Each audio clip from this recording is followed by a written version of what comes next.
grato pelo convite, né, Pastor Marcos. Faço parte aqui da equipe pastoral aqui também da Comunhão Cristã Aba. E eu tenho um privilégio, hoje não consigo nem não estar sempre aqui, mas a minha história profissional, ou na área de negócios como empresário, começou muito com o Prosperity.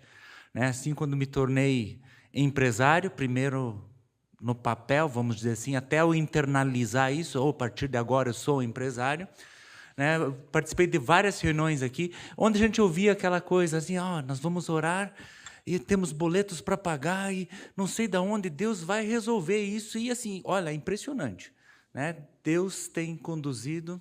Então, hoje, eu tenho uma clínica, uma policlínica, fica aqui bem próximo, 650 metros aqui da Comunhão Cristã Aba, aliás, na continuidade da nossa rua aqui. Ela se transforma Amazonas, então, na rua Amazonas 1145, fica a clínica reintegrada. Então, há 14 anos, estou à frente, antes com um sócio, e a partir desse ano eu comprei a parte do meu sócio, ele acabou saindo, desfizemos essa sociedade, e eu continuo atuando lá. Sou psicólogo também, então atendo lá, cuido, administro a clínica e atendo também como psicólogo. Mas vamos lá, não é sobre isso que eu quero conversar hoje aqui. Quero compartilhar um pouco da palavra de Deus, daquilo que Deus tem colocado em meu coração, quero compartilhar isso e crer que isso também trará crescimento para a sua vida, para o seu negócio. Então, é importante para isso. Gostaria de orar agradecendo a Deus. Pai Celestial, muito obrigado. Obrigado porque nós podemos estar aqui nesse dia, nós recebemos esse dia. Sim, é um dia frio, um dia talvez a nossa primeira quarta-feira, da mais fria que tivemos até agora, mas o Senhor nos aquece com a sua palavra, com aquilo que o Senhor nos deu, nós recebemos esse dia. Nós te agradecemos, ó Pai, pelos negócios que faremos, nós te agradecemos, ó Pai, pelas vendas que faremos, nós te agradecemos e te bendizemos. Também declaramos a Satanás que você tem que soltar tudo aquilo que Jesus já conquistou para nós. Nós recebemos isso de Cristo Jesus. Então, Satanás, você não tem mais poder para segurar isso. Em nome de Jesus, esteja conosco também nesse tempo, nesta manhã, em nome de Jesus. Amém. Amém. Muito bem, o crescimento pessoal faz parte da nossa vida, da nossa história. Eu costumo dizer, quando atendo as pessoas lá, que a nossa vida é como se estivéssemos andando em uma escada. Então, temos uma escada aqui, estamos nesse platô aqui, de repente a gente se depara com um degrau, com um obstáculo.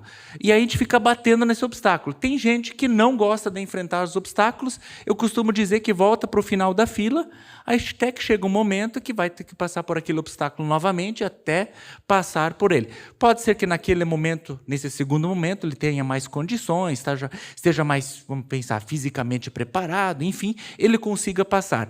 Mas na vida, então, eu bato nesse degrau onde eu preciso tomar uma decisão. Ou eu volto para trás, ou permaneço ali, ou eu olho para cima, ignoro a dor que aquilo está me passando por estar diante de um degrau, diante de uma dificuldade, olho para cima e falo, opa, lá em cima tem uma continuidade, um outro degrau.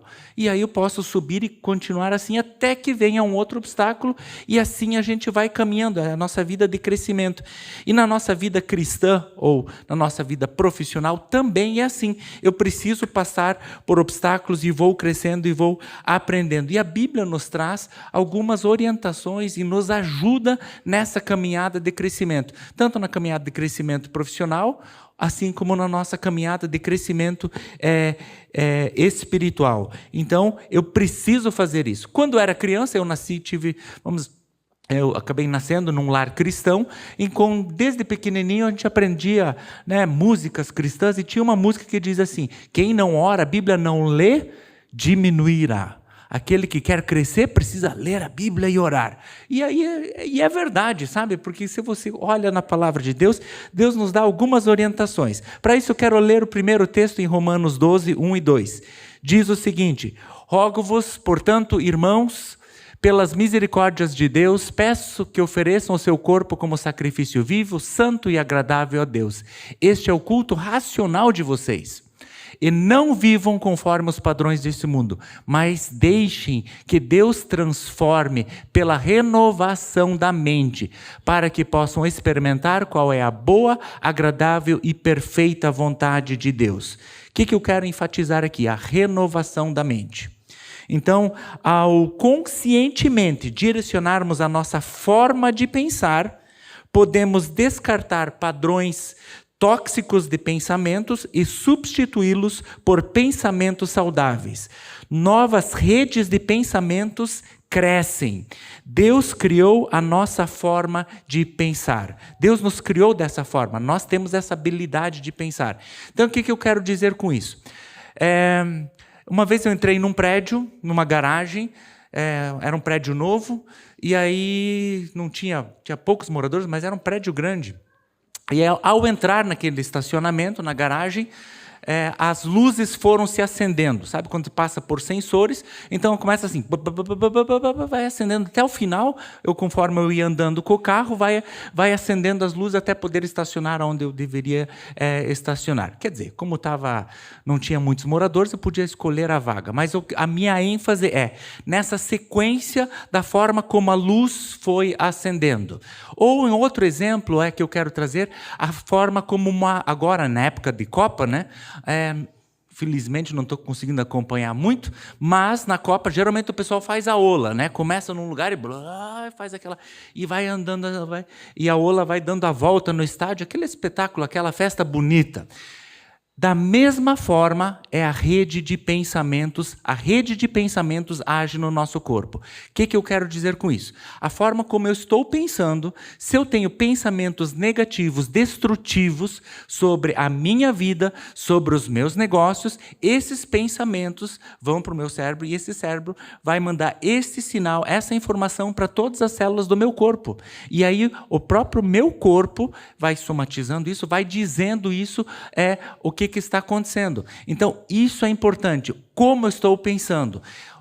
Eu só quero dar uma atenção. Não estou falando aqui de pensamento positivo. Pensamento positivo é outra coisa e vou dizer, vai funcionar 1%. Depois não funciona mais. Tá? Porque não é o pensamento positivo, é a palavra de Deus que funciona. Então, o que acontece? Eu tenho um pensamento ruim, ou isso não vai dar certo, ou aquilo, ou um pensamento destrutivo a mim mesmo, sobre mim mesmo, e aquilo eu começo a andar daquele jeito. No passado, nós atendíamos o SUS, éramos um parceiro do SUS, ou da Secretaria Municipal de Curitiba, e nós atendíamos pacientes de toda Curitiba, e vinha, isso há bastante tempo atrás, e aí vinha alguns pacientes e falavam assim, doutor, falavam com os nossos médicos, com os psiquiatras, eu quero tal, você me dá um laudo, me dá um atestado com tal CID. Eles já vinham com o CID, né, escrito assim, porque daí esse CID me dá o BPC, que é o benefício de prestação continuada para o afastamento em saúde. Só que o cara não tinha isso. Sabe aqueles memes que a gente vê sobre avaliação no INSS, que a pessoa chega de cadeira de rodas, mas entra um cachorro meio raivoso lá, larga a cadeira de rodas e sai correndo da pessoa, né? Então, a pessoa entrava, pedia aquele CID, mas o que acontecia? 6 meses depois, quando ele retornava para fazer uma renovação, tinha que fazer a renovação dessa hipótese terapêutica, ele estava exatamente do jeito que ele declarava que ele era. Percebe? Ele não era, vamos pegar um exemplo bem simples, ele não era depressivo, mas esses pensamentos depressivos o transformaram em ser depressivo, porque eu sou depressivo, eu tenho CID F32.0.1, enfim, e aí ele se transformava dessa forma.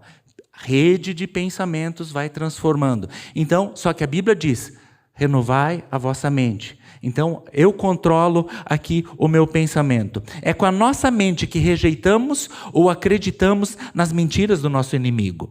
A neuroplasticidade, por definição, significa que o cérebro é maleável, adaptável, mudando minuto a minuto. O modo que pensamos não afeta somente o nosso espírito, a nossa alma, o nosso corpo, mas também afeta o nosso redor. Não sei como que era com você, mas vamos pensar assim. Quando você era criança, vamos lembrar que acho que essa talvez seja o melhor exemplo. Você queria fazer algo e você precisaria pedir para o pai. para, sei lá, sair, fazer alguma coisa, pedir o carro emprestado, não sei. Só que quando você chegava, via que o pai estava mal-humorado ou zangado, alguma coisa, eu falei, opa, não vou pedir agora, né? Você já desviava, né? Filhos queriam alguma coisa? Não, não, nada, pai, não, é o futebol, né? Pô, você está vendo que o Atlético vai ser a melhor seleção do mundo, e aquela coisa, e assim vai, você conversava e, né, ia embora. E assim, Atlético Paranaense, só um detalhe. E aí vai, você caminhava e seguia, porque você percebia que o ambiente não estava legal. Então, isso afeta. Então, isso é importante a gente pensar. Então, cada manhã, novas células nervosas nascem e estão à nossa disposição. Isso é a neurogênese. Então, assim como as células epiteliais estão sendo renovadas, as minhas células nervosas também estão acontecendo. Só que isso é estudos recentes que estão, cientistas ou pessoas, ou o pessoal da saúde está aceitando isso. Porque vamos pensar, há 30 anos atrás a gente falava, o cérebro, né, uma célula nervosa danificada, acabou, não tem jeito. Não, mas existe essa renovação. E aonde que eu quero chegar de novo? Se eu tenho pensamentos bons ao meu respeito, vou usar um outro exemplo aqui. O pastor Pio, todas as vezes que ele ministra, nós temos o privilégio de ouvi-lo aqui na nossa igreja, na Comunhão Cristã Aba. Várias vezes ele sempre diz, antes de começar a palavra, aonde quer que ele esteja ministrando, eu declaro palavras de vida e não de morte, palavras de saúde e não de doença, palavras de prosperidade e não de escassez, vamos colocar dessa forma. Então, é a mesma forma, porque ali eu estou declarando, é a mesma forma que eu preciso controlar os meus pensamentos. Isso traz essa evolução, isso traz esse crescimento. Então é importante, porque nós, né, deixa eu dar um passinho para trás ainda, né, nós somos, o nosso organismo, o nosso corpo, ou nós fomos constituídos dessa forma, de espírito, alma e corpo. Então, Deus se relaciona conosco no espírito, e ali está tudo perfeito. Eu preciso, para alimentar e cuidar do espírito, eu leio a palavra, eu declaro a palavra, eu tenho tempos de meditação, eu oro, né, tenho comunhão aqui, né, na igreja, comunhão uns com os outros, do meu corpo, eu cuido, né? Eu vou fazer academia, eu tenho uma boa alimentação, enfim, eu vou cuidar. E da alma eu também preciso cuidar. E é interessante porque às vezes a gente quer ignorar, eu tenho que matar a minha alma, tudo, mas Deus que criou a nossa alma, que é a vontade, a nossa mente, as nossas emoções, Deus criou. Mas tem gente que é super impulsiva, então já responde, daí chega assim, Deus, por que eu sou tão impulsivo? Por que você me criou dessa forma? Tem um motivo especial. Ou por que Deus me criou tão longânimo, tão devagar, ou coisa. Tem motivos. E assim a gente precisa crescer da mesma forma, em todas as áreas da nossa vida. Deixa eu entrar aqui nesse assunto aqui um pouco sobre a inteligência emocional ou controle emocional. Em Filipenses 2, 3 e 4 diz o seguinte: nada façam ou não façam nada por interesse pessoal ou vaidade, mas por humildade, cada um considerando os outros superiores a si mesmo, não tendo em vista somente os seus próprios interesses, mas também os dos outros. E aí fica uma dica boa para a gente pensar assim: considere o outro superior a você, ou mais importante com você. Isso já vai dar uma freada nas tuas reações, naquilo que você está falando. Olha o que a palavra diz também em Gálatas 5, 22. Diz o seguinte: mas o fruto do Espírito é amor, alegria, paz, longanimidade, benignidade, bondade, fidelidade, mansidão, domínio próprio. Contra essas coisas não há lei. E os que são de Cristo crucificaram a carne com as suas paixões e os seus desejos. Se vivemos no Espírito, andemos também no Espírito. Não nos deixemos possuir de vanglória, provocando uns aos outros, tendo invejas uns dos outros. Ok, aqui, se a gente pegar esses frutos, eles nos ajudam muito nessa questão emocional na nossa inteligência emocional. Provérbios 16, 32 diz: melhor ser longânimo, ter paciência, do que ser herói de guerra. Olha que interessante. né? O que domina o seu espírito é melhor do que aquele que conquista uma cidade. Olha a força disso, domine o seu espírito. Isso é mais forte do que conquistar uma cidade, ter outras conquistas.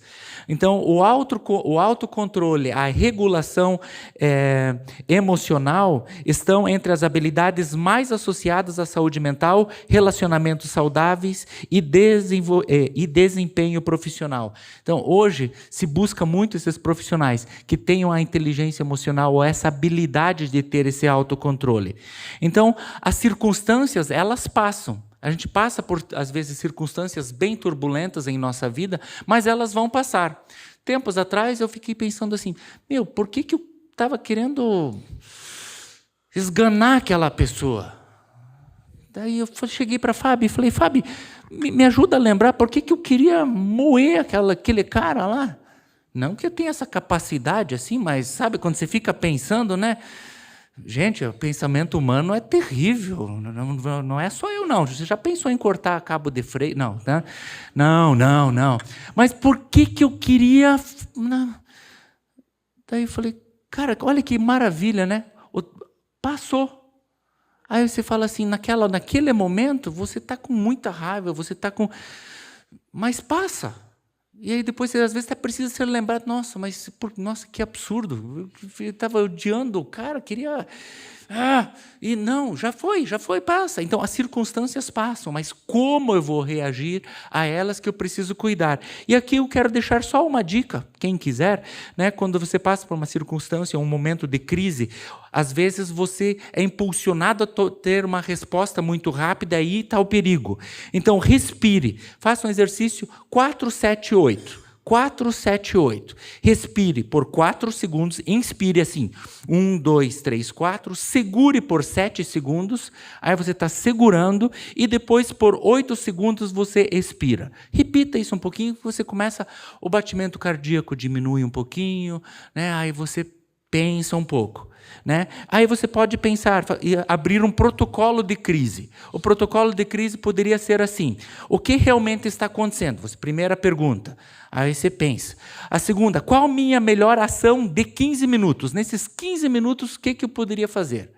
Porque nesses 15 minutos é que às vezes você toma as decisões que podem estragar, podem acabar com o relacionamento, acabar com o negócio. Então, nesses 15 minutos, o que eu posso fazer? Qual a minha melhor ação de 15 minutos? E que informação está faltando? E aí esse protocolo reduz essas ações impulsivas que as pessoas às vezes estão tomando. Então você não pode controlar as circunstâncias da sua vida, mas você pode controlar as emoções, você pode controlar o que você vai fazer, como você vai reagir a isso. Quero voltar para o texto inicial que diz em Romanos, né? Rogo-vos, pois, irmãos, pela misericórdia de Deus, que apresentei os vossos corpos em sacrifício vivo, santo e agradável a Deus, pelo vosso culto racional, e não vos conformeis com esse mundo, mas transformai-vos pela renovação da vossa mente, para que experimenteis qual é a boa, agradável, perfeita vontade de Deus na sua vida e nos seus negócios. Mude tua rede de pensamentos, mude essa rede neural, tá? Que aí isso vai fazer com que você viva melhor em todas as áreas, espírito, alma e corpo. Mude os pensamentos. Então, só que não é pensamento, isso vai dar certo, isso, aquilo. Não, é pensamentos da palavra de Deus. O que a palavra de Deus diz ao meu respeito? Como é que Deus me vê? Aí você declara, começa a escrever isso. Então, como é que Deus vê o meu negócio? Quais as ações que eu posso fazer ali? Aí você escreve, começa a declarar e vai pensando sobre isso. Então, quando eu compartilhei, né, quando eu falei aqui no início que eu pensei assim, eu quero ter um negócio, isso começou num retiro há muitos anos atrás. Eu falei, Deus, eu quero ter um negócio o qual me ajude a estar podendo estar num ministério, podendo compartilhar da sua palavra com outras pessoas e também abençoar vidas. E é maravilhoso porque aí um dia eu cheguei para uma pessoa e falei, puxa, eu quero abrir uma empresa. Nunca tinha pensado em me tornar um empresário, né? E aí comecei a olhar a própria clínica, coisas que eu tinha na mão, e eu acabei herdando essa clínica, era de uma instituição, e assim começou esse negócio. Nós atendíamos, na época, eu era o diretor técnico dessa instituição, e o meu sócio era o diretor administrativo, e nós nos juntamos até que a diretoria falou, Carlos, né, para o meu sócio, falou o nome dele também, falou, vocês não querem tocar essa clínica? Eu falei, poxa, a gente já estava orando isso já há um bom tempo, mas sim, nós topamos, aceitamos, e eu acabei herdando essa clínica, e aí onde nós fazíamos 3.500 atendimentos mês pelo SUS, passamos a atender 300 pacientes no particular e começando a atender convênios. Então foi um negócio absurdo, sem dinheiro, né, porque nós estávamos a instituição estava nos devendo 2 meses de salário, mal dava para fazer a nossa rescisão, enfim, e assim começamos. E ao olhar hoje para trás, 14 anos para trás, eu olho assim, Deus, como você é bom.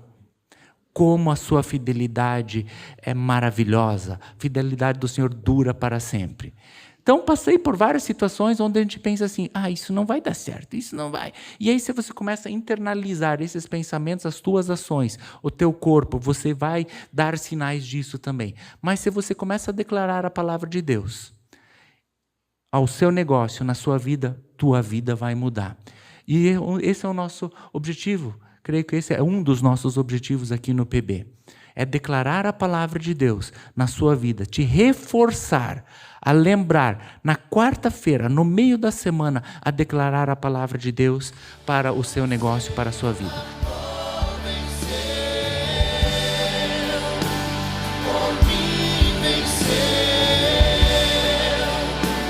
Fui salvo pelo próprio Deus.